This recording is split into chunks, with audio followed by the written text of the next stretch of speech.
القرآن يوحدنا لطريق الخير يوجهنا الله تعالى أنزله ورسول الله معلم.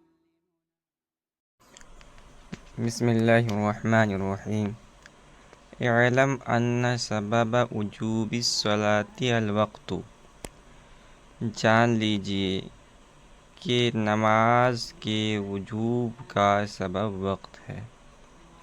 یہاں سے مصنف رحمۃ اللہ علیہ کچھ اسباب کو بیان کر رہے ہیں۔ ماقبل ہم نے سبب کسے کہتے ہیں، علت کسے کہتے ہیں، اور علت اور سبب میں سے حکم کو کس کی طرف منسوب کیا جاتا ہے، یہ سب باتیں ہم نے جان لی۔ اب یہاں سے کچھ احکام کے اسباب بیان کر رہے ہیں۔ جیسے نماز ہے تو نماز کے وجوب کا سبب، علت نہیں سبب کیا ہے۔ روزہ ہے، روزے کے وجوب کا سبب کیا ہے۔ تو کچھ احکام ہیں جن کی اسباب کو بیان کر رہے ہیں۔ تو کہتے ہیں کہ اعلم ان سبب وجوب الصلاۃ الوقت، جان لیجئے کہ نماز کے وجوب کا سبب وقت ہے۔ وسبب وجوب الصوم شہود الشہر، اور روزے کے وجوب کا سبب شہود شہر ہے، یعنی رمضان کے مہینے کا آنا۔ تو جیسے رمضان کا مہینہ آ گیا تو یہ سبب بنے گا روزے کے وجوب کا مکلف آدمی پر۔ جیسے ہی اسی نماز کا وقت آئے گا یہ سبب بنے گا نماز کے وجوب کا مکلف آدمی پر۔ وسبب وجوب الزکوٰۃ ملک النساء بالنام حقیقتاً ام حکماً، اور زکوٰۃ کے وجوب کا سبب نصاب نامی کا مالک ہونا ہے۔ اب وہ نصاب جو نامی ہے، نامی حقیقتاً ہو یا حکماً ہو۔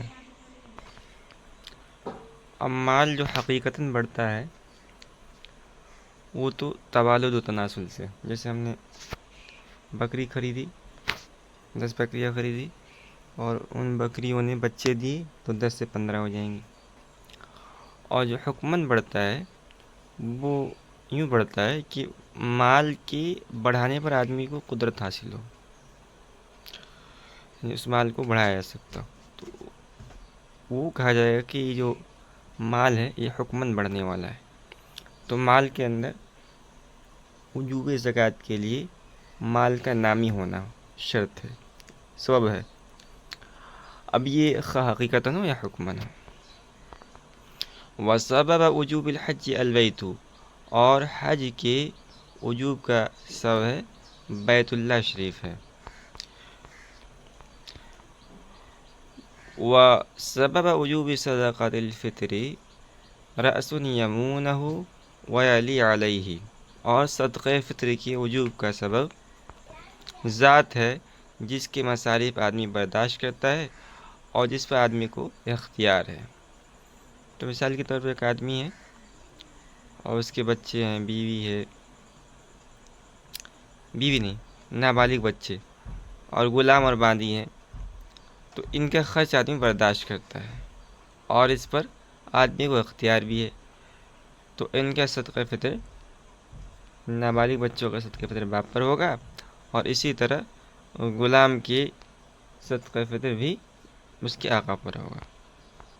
وسبب وجوب العشر الاراضی النامیۃ حقیقتاً، اور عشر کے وجوب کا سبب ایسی زمینوں کا مالک ہونا ہے جو حقیقتاً بڑھنے والی ہوں۔ وسبب وجوب الخراج الاراضی الصالحۃ للزراعۃ، اور خراج کے وجوب کا سبب ایسے زمینوں کا مالک ہونا ہے جو کھیتی کے قابل ہوں۔ وسبب وجوب الوضوء الصلاۃ عند البعض والحدث عند آخرین، اور وضو کے وجوب کا سبب بعض فقہا کے نزدیک نماز ہے اور بعض فقہا کے نزدیک حدث کا ہونا ہے۔ تو یہ مختلف ہی ہے۔ ووجوب الصلاۃ شرط، تو جو حضرات یہ کہتے ہیں کہ نماز کے وجوب کا سبب حدث ہے، وہ کہتے ہیں کہ نماز کا جو وجوب ہے وہ شرط ہے وضو کے لیے.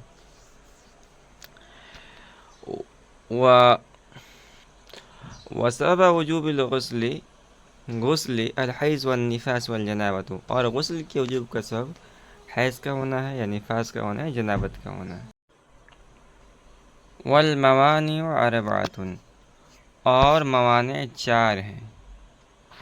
یہاں سے مصنف رحمۃ اللہ علیہ موانع کو بیان کر رہے ہیں. 4 قسم کے موانع ہیں، یعنی وہ چیز جو مثال کے طور پر کسی علت کو علت بننے سے مانع ہو جائے، روک دیں، تو ان کو موانع سے تعبیر کیا ہے. 4 قسم کے موانع ہیں. مانع یمنع انعقاد العلہ، پہلا وہ مانع ہے جو علت کو علت بننے سے روک دے. کبیع الحر والمیتۃ والدم، جیسے کہ آزاد آدمی کی بے، مردار کی بے اور خون کی بے. فإن عدم المحلیت یمنع انعقاد البیع، اس لیے کہ عدم محلیت یعنی یہ چیزیں بے کا محل ہے ہی نہیں، بے کے انعقاد کو روک دیتی ہیں.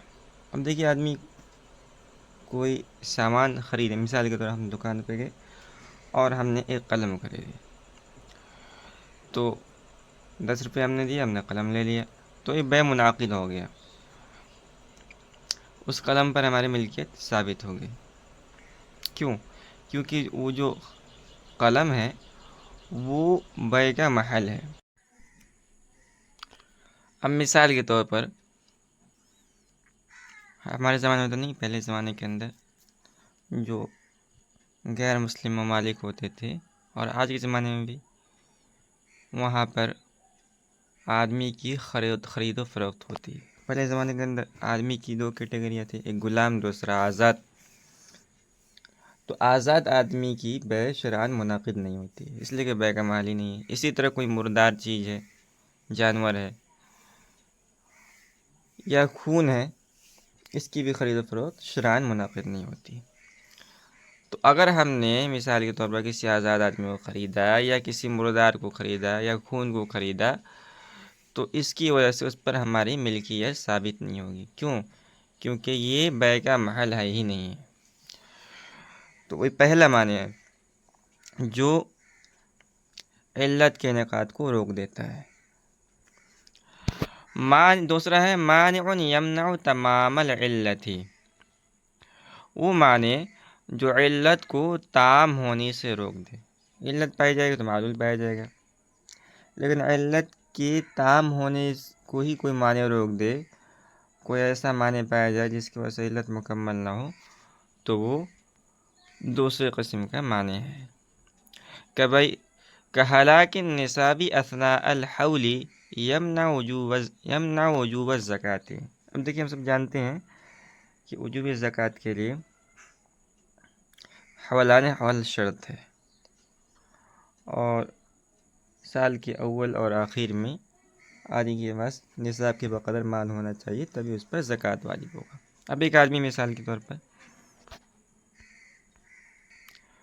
شروع سال میں 1 محرم الحرام کو اس کے پاس 1 لاکھ روپے ہے جو حاجت اصلیہ سے زائد ہے، اور محرم الحرام سے لے کے ذی قعدہ تک اس کے پاس 1 لاکھ روپے رہا برابر. ذی الحجہ کے اندر وہ سارا مال چوری ہو گیا اس کا. اب حولان حول پایا تو گیا، لیکن اس پر زکوٰۃ واجب نہیں ہوا. کیوں؟ کیونکہ یہاں ایک مانع یعنی ہلاک نصاب سال کے دوران پایا گیا جو علت کو مکمل ہونے سے روک دے گا. کہ ہلاک النصاب اثناء الحول یمنع وجوب الزکوٰۃ، جیسے کہ نصاب کا ہلاک ہونا سال کے درمیان وجوب زکوٰۃ کو روک دیتا ہے. تیسری قسم ہے مانع یمنع ابتداء الحکم، وہ معنی جو حکم کی ابتدا کو روک دے. کالبیع بشرط الخیار یمنع ثبوت الملک، جیسے خیاری شرط کے ساتھ کوئی چیز بیچی تو بیع کے احکام شروع ہی نہ ہوں گے. تو ہم سبھی جانتے ہیں کہ اگر بیع منعقد ہوتا ہے، ہم نے کوئی چیز خریدی اور ہم نے پیسہ دیا، تو جو مبیع ہے وہ بائی کی ملکیت سے نکل کے مشتری کی ملکیت میں چلی جاتی ہے۔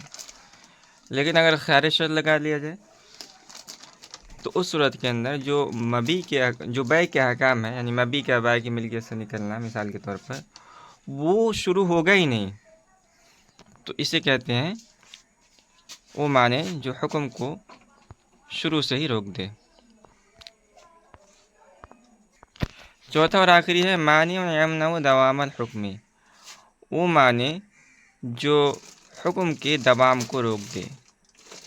کیا خیار البلوغ یمنع دوام حکم النکاح، جیسے کہ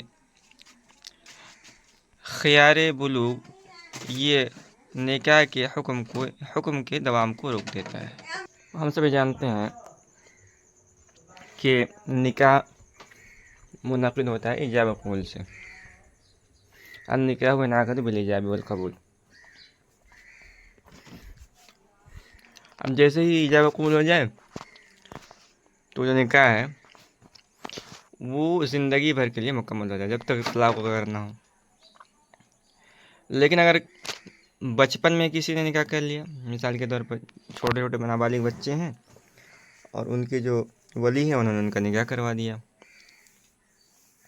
تو شرعاً ان کو بالغ ہونے کے بعد فسخ نکاح کا اختیار حاصل ہوتا ہے۔ اس کو اصطلاح میں کہا جاتا ہے خیار بلوغ۔ جیسے بیع کے اندر خیار شرط ہوتا ہے، اسی طرح نکاح نابالغی کی حالت میں جن بچوں کا نکاح ہو جائے ان کو بالغ ہونے کے بعد خیار بلوغ حاصل ہوتا ہے کہ وہ چاہے تو نکاح کو باقی رکھے، چاہے تو فسخ کر دیں۔ تو خیار بلوغ نکاح کے حکم کو دوام کو روکتا ہے،